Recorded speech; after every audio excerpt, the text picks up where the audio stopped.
解放してやれ。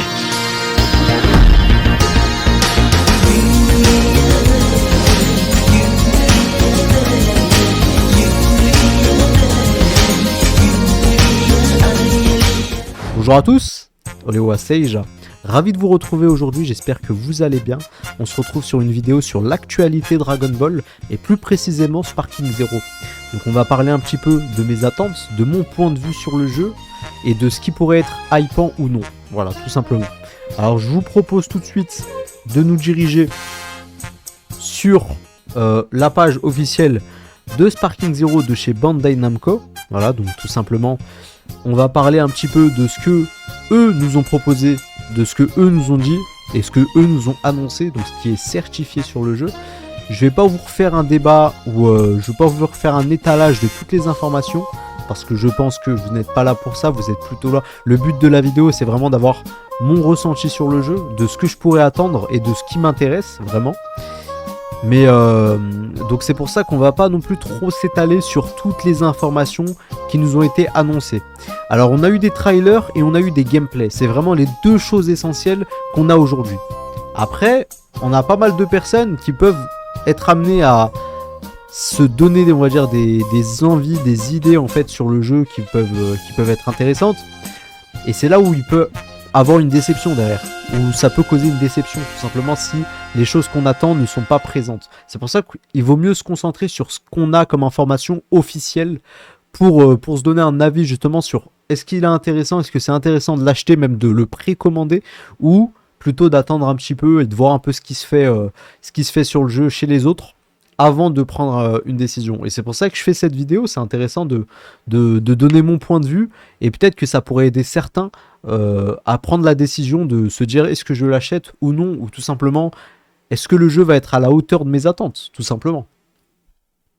Alors pour le coup, en idée entre guillemets révolutionnaire, on a vraiment ce mode histoire qui va être du what if. Donc ce mode histoire qui va être modelable à notre façon. Ça veut dire que c'est nous qui vont pouvoir sélectionner certains critères en fait, tout simplement de l'histoire et de le modifier, du sens, du style.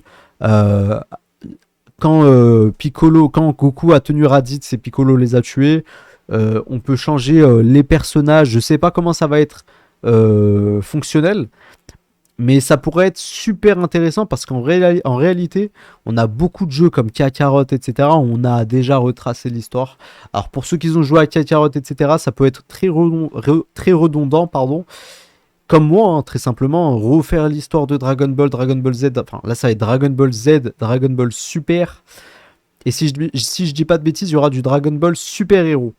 Voilà. Donc alors Dragon Ball Super et Super Héros, on n'a jamais fait l'histoire, on est allé jusqu'à Golden Freezer dans les DLC. Donc ça peut être super intéressant d'aller jusqu'au bout pour le coup, en restant sur l'histoire classique. Par contre, pour du Dragon Ball Z, on a tellement une variété de jeux, on a tellement fait l'histoire sur les anciens jeux pour les joueurs comme vous et moi, pour certains de vous et moi, que ça peut être très redondant et c'est super intéressant qu'ils ont mis ce mode-là. Alors il y en a qui sont déjà dans la critique en mode, est-ce que ça va être à la hauteur de ce qu'on veut, c'est-à-dire est-ce qu'on peut changer tout n'importe comment, etc. Je pense qu'il y aura des limites. Très honnêtement, je pense qu'il y aura des limites et on ne pourra pas non plus faire comme on le souhaite. Après, je peux me tromper, on verra bien à la sortie du jeu. Par contre, moi je trouve ça super intéressant qu'il l'incrémente dès la sortie et que derrière, grâce à des mises à jour, ça peut évoluer, bien évidemment. Donc sur ce coup-là, c'est cool. Ensuite, au niveau de la texture, etc., j'ai rien à rajouter. Il y a 1000 vidéos où vous avez eu la qualité graphique. Pour moi, c'est irréprochable. À l'heure actuelle, c'est irréprochable. Voilà. Je vais pas vous faire passer tous les trailers, bien évidemment, parce que les trailers, vous avez déjà dû les voir, je pense, mais je vais vous mettre mon préféré. Pourquoi c'est mon préféré? C'est le trailer qui m'a fait le plus plaisir à voir, je vais pas vous mentir. Entre le combat de Gogeta Végétaux, etc. Bref, on va se le remettre ensemble. Avec un petit commentaire très léger, j'aime pas trop parler quand je regarde une vidéo en général. Mais ce trailer là, qu'est-ce que je l'aime. Donc là on est un peu en mode Budokai Tenkaichi avec le tournoi. Et là ça va vraiment mettre en avant la fusion. Alors est-ce que c'est une fusion in-game? Oui je pense. Je tiens à préciser quand même une chose, c'est que je live tous les 2 jours. D'accord? Donc sur Twitch, et bien évidemment quand Sparking Zero va sortir, je serai un des premiers dessus, tout simplement. Écoutez un peu la musique de fond qu'ils ont mis. C'est pas pour tout de suite, c'est juste après.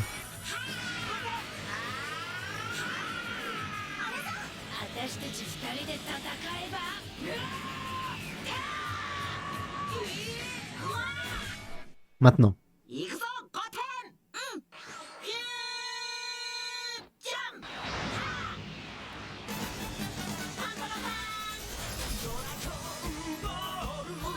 Papalapam.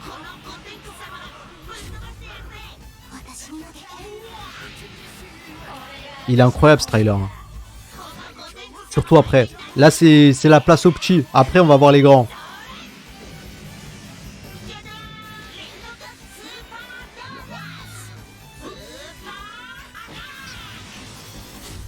Là c'est les grands. Là c'est la place des grands. Ce qui est bien, c'est que les images sont tirées du jeu. On le sent très très bien que c'est tiré du jeu et ça c'est exceptionnel déjà pour commencer. C'est pas une fraude. Par rapport à ça déjà, on peut commencer. Zamatsu, exceptionnel aussi. Là, son attaque ultime. Ah ouais, c'est quelque chose hein.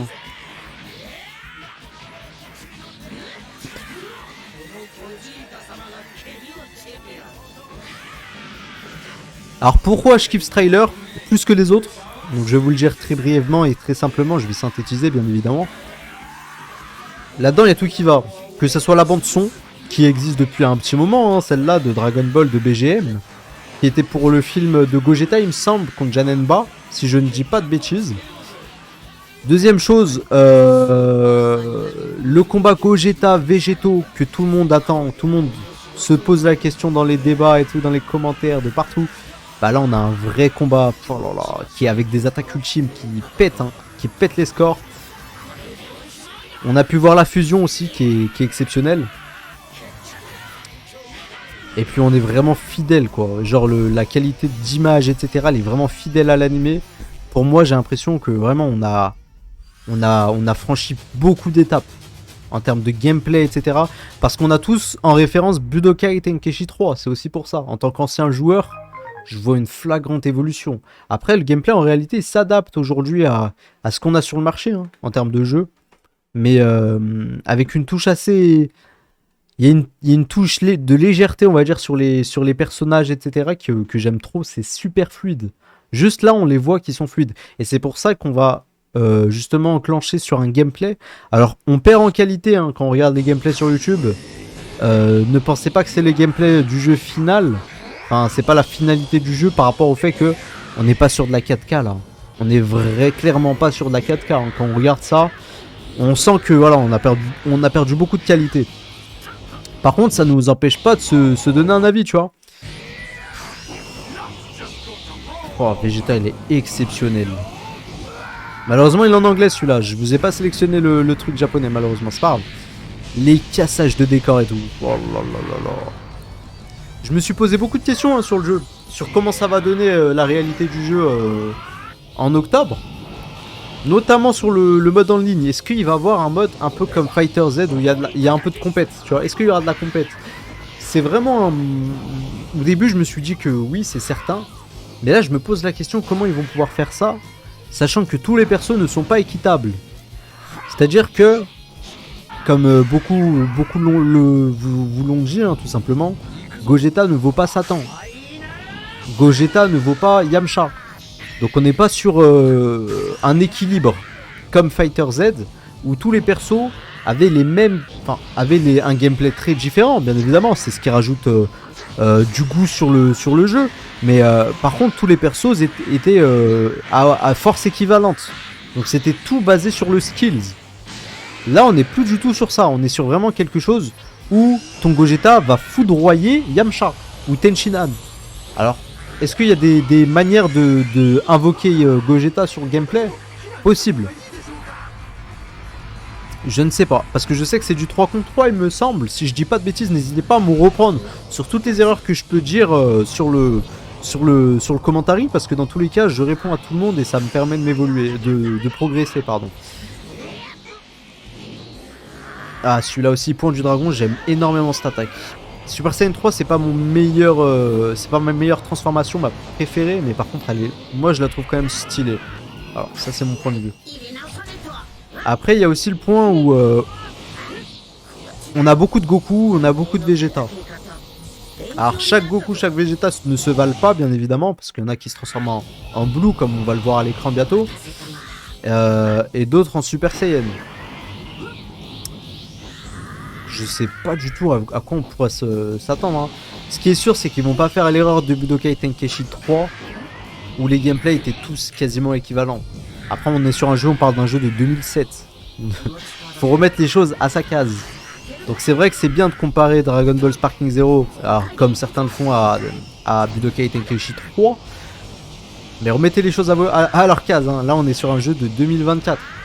Donc bien évidemment, il va prendre le jugement d'un joueur de 2024. Et puis voilà. Putain, il est stylé quand même. Hein. Ce qui me donne le plus envie dans ce type de jeu, c'est de retrouver ce que j'avais sur Budokai Tenkaichi 3, qui est la liberté de mouvement. Et c'est vraiment là où il y a eu le point fort. Et c'est là que c'est maintenant qu'ils ont compris que c'est ce que les joueurs attendent. C'est vraiment la liberté de mouvement, la liberté de détruire les décors, de se transformer à tout moment, de faire son attaque ultime et de sentir que c'est une attaque ultime, tu vois. De vraiment, tu vois, d'avoir l'impression de pouvoir aller à l'autre bout de la map. Tu vois ce que je veux dire? De pouvoir se cacher dans les décors. Ça, c'est l'univers Dragon Ball Z. C'est ce qu'on recherche en tant que joueur Dragon Ball Z. Alors c'est parti pendant très longtemps et là ça revient. Donc c'est normal que c'est hype. C'est hypant, c'est normal. Alors est-ce qu'il y aura une suite derrière? Je pense que le jeu va durer beaucoup de temps. Sincèrement, je pense que la durée de vie de ce jeu, elle est à la hauteur de mes attentes, qui est non pas de 1, non pas de 2 ans, mais au minimum 3 ans. Très honnêtement, au minimum 3 ans. La durée de vie de ce jeu-là, minimum. Tout simplement par rapport au travail qui a été effectué, mais surtout quand tu regardes un petit peu le temps de création enfin, le temps de création, non. Le temps de développement, on peut dire, ouais. Le temps de développement, mais le temps de latence entre un jeu et un autre, elle est haute, tu vois, entre le dernier Dragon Ball Z qui est sorti, c'est Kakarot. Avant, c'était Fighter Z. Commence à dater les jeux. Pourtant, ils sont toujours aussi beaux, hein. Faut dire ce qui est, hein. À l'heure actuelle, il y a beaucoup moins de jeux. Fighter Z, c'est un peu ruiné comme serveur, il n'y a personne. Et c'est des jeux qui sont magnifiques encore à l'heure actuelle, ils sont au bout du jour, les jeux. Celui-là, on prend notre claque, hein. On prend notre claque. Bon. Je pense que c'est bon pour le gameplay. On a vu un peu, on a vu un peu pas mal de transformations et d'attaques. N'hésitez pas à me donner vos avis dans l'espace commentaire sur ce que vous pensez du jeu, sur ce que vous pouvez imaginer. Donc c'est quoi vos attentes, c'est quoi qui vous hype et ce qui vous dérange peut-être aussi sur le jeu. Je vous remercie d'avoir suivi cette vidéo jusqu'au bout. On se retrouve très bientôt pour de nouvelles actus sur Dragon Ball et puis sur plein d'autres sujets, hein, bien évidemment. Toujours autour des animés Dragon Ball et possiblement Genshin Impact, car je le répète, c'est mon jeu favori. Et puis n'hésitez pas à donner votre avis sur ma présentation, mon format de vidéo et tout ce qui englobe mon travail, du coup, dans l'espace commentaire. Et n'hésitez pas pour le petit like, ça fait toujours un petit plaisir, ça soutient la chaîne. Et on se retrouve à très bientôt pour une nouvelle vidéo ou un nouveau live. Ciao.